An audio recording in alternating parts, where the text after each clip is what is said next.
Welcome to Ife's Village Podcast, your podcast for all things Black mental health and wellness, or your Messy Girl podcast, or your World Bitch Trying to Find Her Way podcast, or Life Got Me Fucked Up podcast, honey, because life be lifing. Yes, but this is Ife's Village Podcast. We welcome you. We ask that you come on in, cop a squad.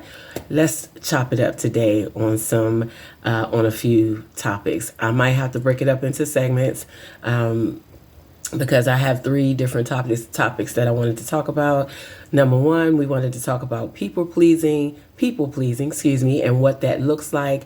We wanted to talk about Christian keys because I said on my last little TikTok clip that I was going to dive into that because I thought that was a very good topic that needs to be touched on. And we are also going to talk about Mr. Katt Williams, which we know everybody is talking about. And I thought that those were all worthy subjects that apply to mental health, especially in the Black Diaspora. So let's go and jump right in. I started this platform for us struggling, conflicted, confused people in the diaspora to have a safe space to dialogue, to vent, to laugh, and support one another along our mental health and well-being journeys. This is not very scripted. Most of my podcasts would probably not be very scripted because I tend to speak better off the top of the dome. But I do have some notes, so you will see me looking back and forth at my podcast notes because a girl need them because she'll get the rambling because she like to talk. But, if you ain't on no journey and you just want to drop your nosy booty in here to ear hustle, do that too. It might spark a flame under your ass to take charge of your life in a way that suits your well-being. I just want us to be good. I want us to learn how to, guide our mental and emotional health so that we have better physical health. It all coincides with each other. So it's important that we have those spaces where we can do that. Just don't forget to like, share, subscribe, follow, and comment at Ife's Village Podcast because there is somebody out there who needs this platform. I don't care if I got 2, 1, 5, 6, 20, 100 listeners. As long as somebody is out there and they get, a little bit of trinket or a little bit of something from this that will allow them to go on and do further research for their well-being, I'm good with that. This is my purpose. This is what I'm walking in. And yeah, somebody is going to need this platform. I know they will. I wanted it to be a no BS zone. We really need a space where we can be our authentic, beautiful, confused black ass selves. And, if you ain't in that space where you're willing to tap into what's going on with your mental and emotional well-being, this doesn't apply to you. So please don't come for the queen. Just exit stage left. It's okay. Okay, so let's dive right in, y'all, because I told you I can talk. All right, so people pleasing. I thought that this was a good one because I have been scrolling the hell out of social media and it's a lot of people pleasing going on. I see it. It's intentional and it's unintentional. However, I did want to give a little bit of context. So I went and looked. I like to use psychology today because they put stuff in layman's terms. It's not, so heavy loaded that you can't really understand what they're talking about. So according to psychology today, you may have a friend who pushes aside his or her needs to accommodate the needs of everyone else. The people pleaser needs to please others for reasons that may include fear of rejection, insecurities, the need to be well liked. If they stop pleasing others, they think everyone will abandon them. They will be uncared for and unloved, or they may fear failure. If they stop pleasing others, they don't want to be disappointed, and they don't want to disappoint others, and they sometimes even think that it will lead to punishment or negative consequences. So the tendency to please is related to dependent personality disorder. While the people pleaser may not need others to do things for them, they do have a need for others regardless. The pleasing personality is also related to the masochistic personality type, which also corresponds with dependent personality. I don't know if I said that right. Don't judge me, but I'll figure it out. Okay, so some of the traits of people pleasers are that they have low self-worth, they accommodate everyone else's needs, undermines their own needs, goes with the flow that's dictated by others, is too agreeable in general, does not assert themselves, rarely says no, feels valuable when complying with others, values praise from others, says sorry when no apology is required, takes the blame when not at fault, makes excuses for the faults of others, and has little self awareness. According to Psychology Today, the root of people pleasing is that the person fears rejection of failure, which may be rooted in early relationships. Perhaps a people pleaser had a parent whose love was conditional. This child may have had to earn his or her parents' love and affection, or their parent was unavailable emotionally, or the parent's availability was inconsistent. So I'm gonna stop there. But basically, if you hear what they're saying, that comes right along the line with what a lot of us who are starting to really dig into how our mental health is impacting our everyday lives. We are tapping into that generational trauma, those things that started early on in life that dictate how we move today, how we navigate our relationships and our interactions with each other. So some of it is generational. Some of it has come from, even our adult years dealing with abusive relationships and things like that. All types of trauma. Y'all know what trauma look like, so I ain't got to run it down the line. But, I felt as well myself because I'm trying to be more self-reflective because I know that is a huge part of healing. Or a huge part, because I don't believe we'll ever fully be healed. We'll always have some beautiful scars, but I do believe that we can create a better or have a different quality of life once we start to really acknowledge those things that have impacted us in a negative way and learn those things that have impacted us in a positive way so that we know how to navigate this crazy ass life that we living in with this beautiful melanated skin. But one of the things that I had to come to realization about my people pleasing was you would never be able to please everyone. Ain't no way, ain't no how, ain't no haps. You can try it. Tell me how that go. Tapping into your happiness, being self-transparent, being confident in your abilities to be reflective, what I was just talking about, and open to learning who the fuck you really are, is like 1,000 times more productive than pleasing people who are just as lost or if not more lost than you. Do your research. Start with why. Dig into your history, your childhood, your young adulthood. Why do I live outside my authentic self to please others? Dig into that uncomfortable history and watch the trinkets you pull out to make sense of your choices. Just watch. They're going to come tingle, tingle, tingle, tingle. You be like, oh, light bulb. But Black mental health and wellness is not a quick fix. Let me say that again.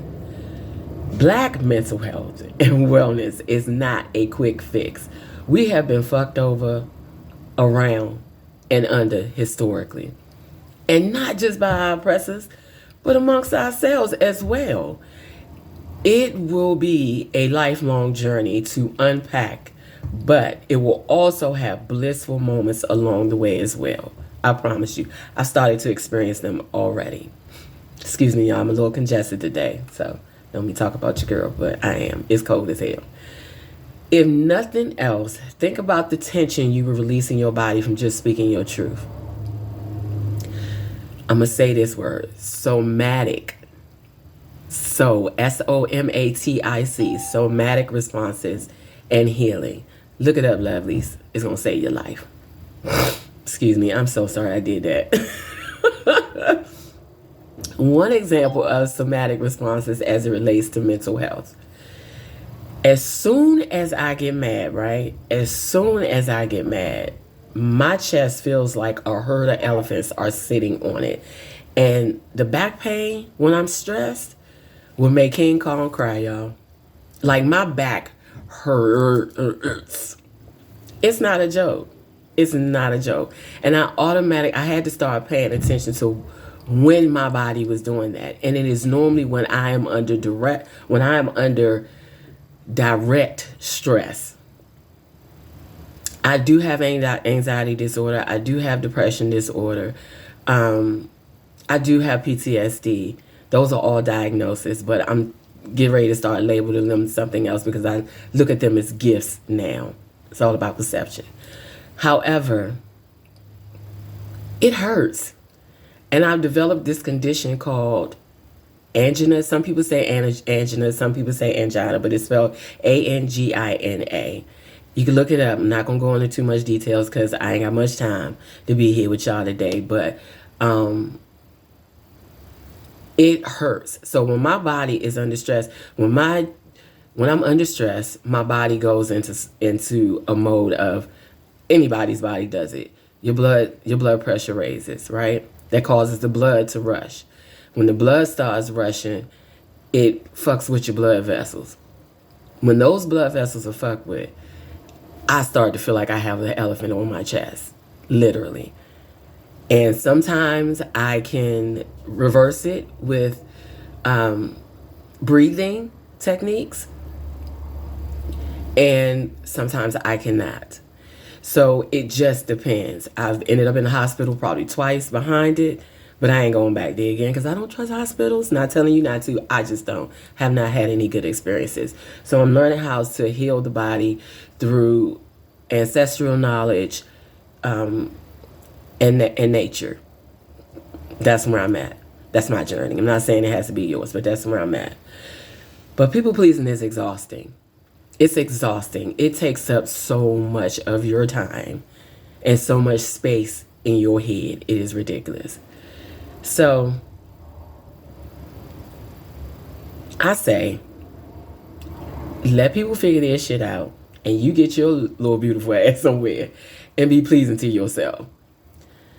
As I said before, we can dive into some ways to research and bury the toxic behavior that comes along with people pleasing.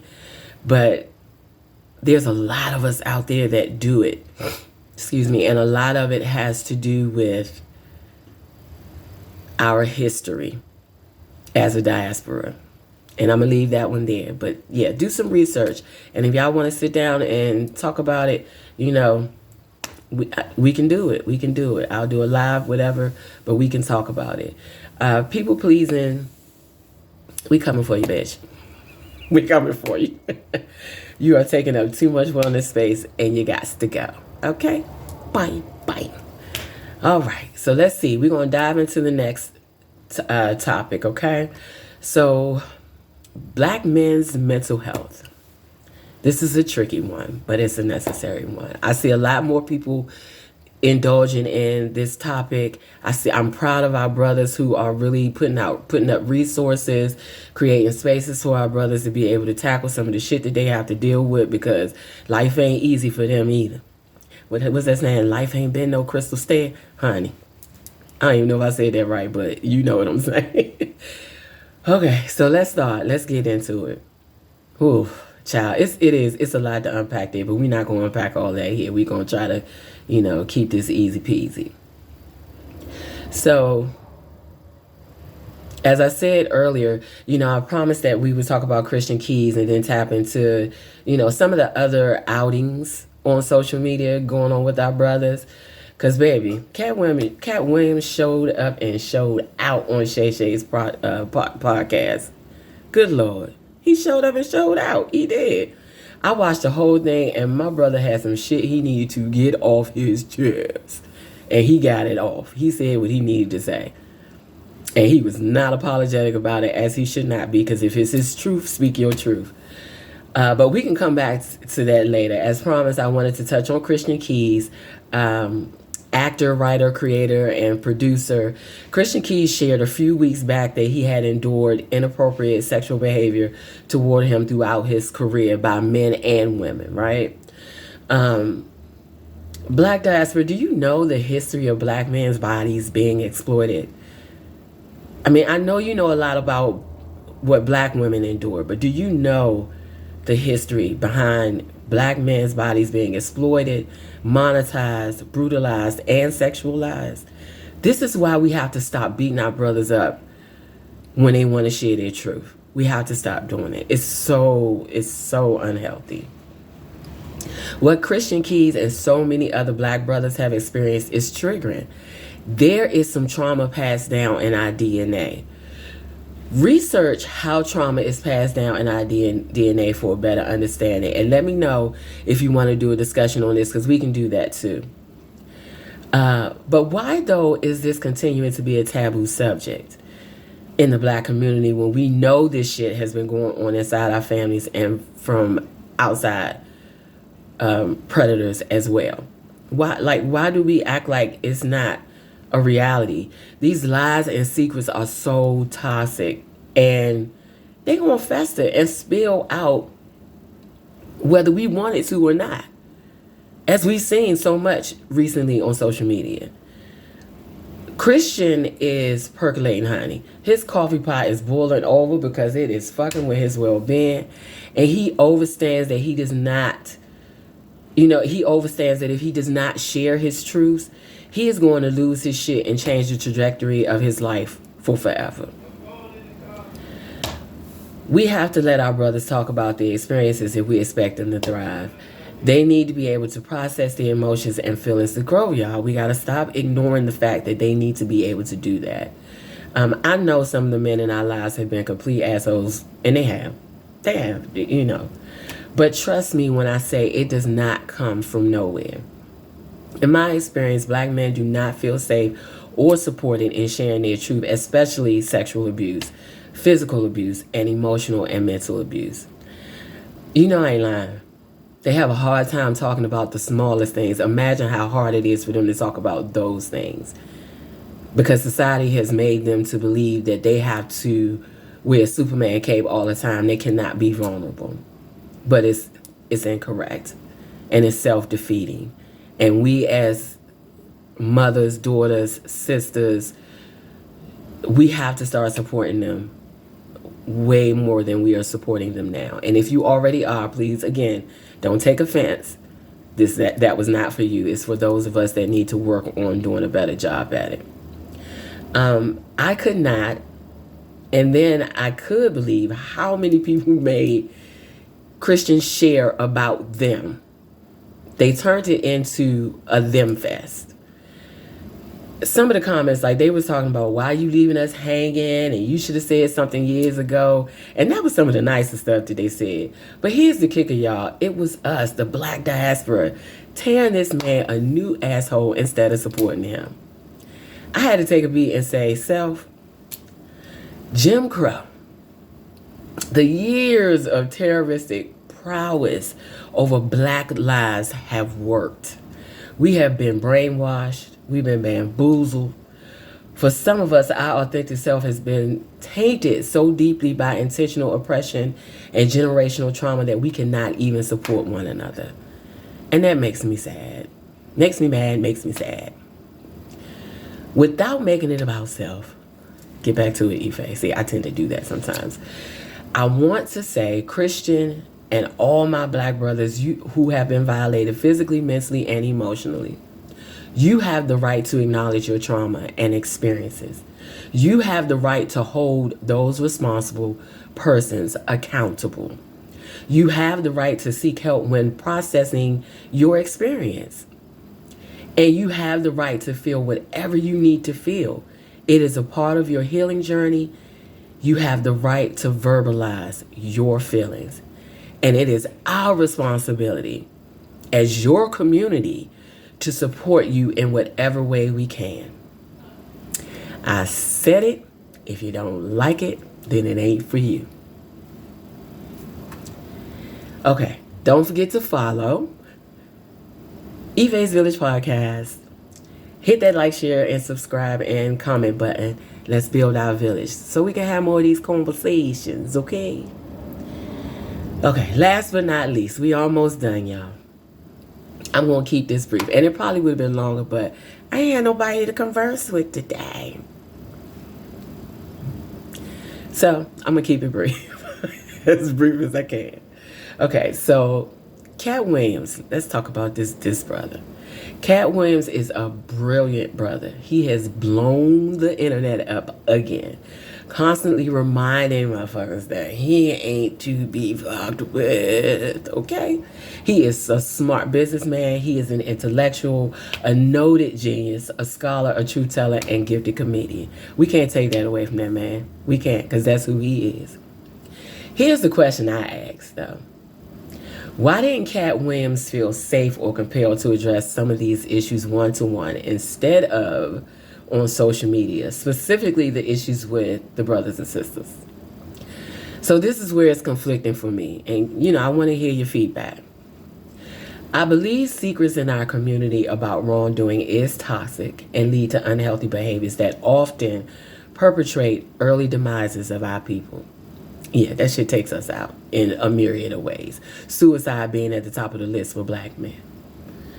On the other hand, I also believe that depending on the situation, sometimes a personal conversation can bring about a resolution. What you think? Did he need to share everything? Like, for example, Tiffany, the comments about Tiffany Haddish, right? As an elder and an OG in the comedy arena, do you think with him being as well-versed as he is, he could have pulled that young people-pleasing, yeah, I said people-pleasing sister aside? Yeah, again, I said it. She is a people-pleaser. And from a psychological perspective, with her experiences as a youth, it is understandable that she is that way, but still, it is an unhealthy behavior. I have people in my life who have no filter and have put me on blast in the wrong spaces at the wrong time. And it fucked my mental health all the way up. I'm not going to lie. Like I said, I'm going to keep it a buck with y'all. Y'all keep it a buck with me. And it hasn't stopped. That's one of the reasons why I have terrible trust issues. I don't always feel protected by the people who love me. I don't feel safe with strangers most of the time, never. And even more so with people who love me I don't trust people who love me to not minimize or make a joke out of my shit. Because I got a family full of comedians, or they think they comedians. So they like to joke about a lot of shit, but sometimes that shit ain't funny. I know I say shit a lot, but that's because I mean it. That shit ain't funny. But they like to make a joke out of my shit sometimes, maybe in a gossip moment or just a seeking attention moment. That's their issue to work on. And I'm okay with it, but it has breeded some mental health issues for me that I'm tackling, and I'm okay with it. As long as I know they're there, I can work on them. As long as I can acknowledge them. Say it with me, people. As long as we can acknowledge them, we can work on them. But if you don't want to acknowledge it, you can figure the rest out for yourself. Okay, so I'm sure that does fuel part of my people-pleasing behaviors as well, but, I ain't gonna make it about me. I'm gonna jump back in because with my old needy self. Let's not do that right now. Let's go on back into what we was talking about. So no, but seriously, I shared that just as context to say, I think Katt could have addressed that specifically, just Tiffany Haddish. I think that could have been addressed one-to-one. Those of us blessed with age and wisdom are in a place to mentor. Sankofa, motherfuckers. Sankofa. If you don't know what it is, go look it up. Go back and snatch up the new and upcomers. School them so they are equipped to handle this industry and the trials and tribulations that they are going to experience along that journey of building their career. I get it. Everyone is not going to be receptive to the knowledge and wisdom, so we got to leave them leave them sitting there with their thumb in their mouth and scratching their head until they're ready to seek knowledge from the elders that are non-toxic, of course. I used to suck my thumb, by the way. It brought me so much relaxation. Okay, come back, Ife. Not about me. Okay, what do you think, though, before I get on my soapbox? Like, was it beneficial for him to call out everyone? Was this a moment needed to humble some folks? Was it done for the right reasons? Because some of this has been handled differently. What do you think? I want to know. Please leave it in the comments. Please, please, please. Okay? So we can further this conversation. But guess what, y'all? I'm done. That was it for today. It would have been longer, but I didn't have anybody to converse with. So I had to just, roll along myself. But I wanted to get these little topics, these major topics out there to you so that I can start to have these conversations with others. I love to dive into other people's perspectives. And, that's the only way we can bring about resolution. If we talk to each other, if we verse with each other, if we shoot the shit with each other, let's have a drink. Let's kick back. Let's enjoy each other's company. Let's learn something. Let's share something. Come on, y'all. We got to be here for each other because it is folks out here that ain't for us, don't give two shits about us, and want to see us destroy us. Think about that. So let's keep building these communities. To all my Black podcasters, I commend you. This shit ain't easy, but I commend you, and I thank you for being a positive representation. Those of you who are using your platforms for good to build the community. But I want you to please check me out on Spotify, Anchor, and Google Podcasts. Check the link in my Insta bio for my social media platforms. You can click on the link tree in there and it can tell you where to find me. Be well, lovelies. I wish you peace, light, and love. And we will talk again soon. Mwah.